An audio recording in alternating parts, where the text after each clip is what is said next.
Why is interest payment by government regarding as a transfer payment, whereas interest payment by private or public sector enterprise is treated as a factor payment? Let's break this down into two parts. Part 1. Why government interest payments are transfer payments.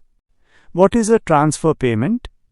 A transfer payment is money transferred from one party to another without any goods or services being exchanged in return. It's like a one-way street of money. Government's role.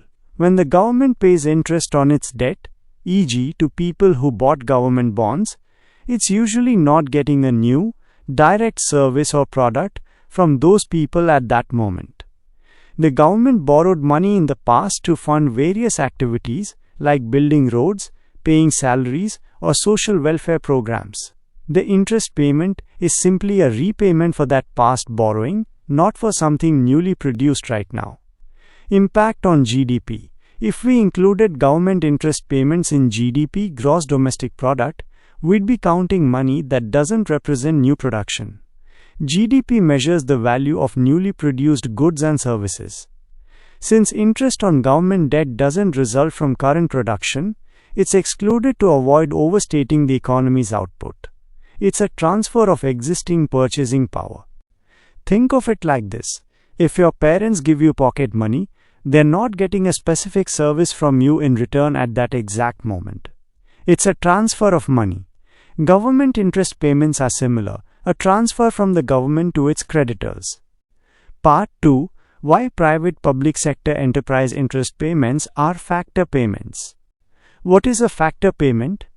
A factor payment is money paid to the factors of production, land, labor, capital, and entrepreneurship for their contribution to current production.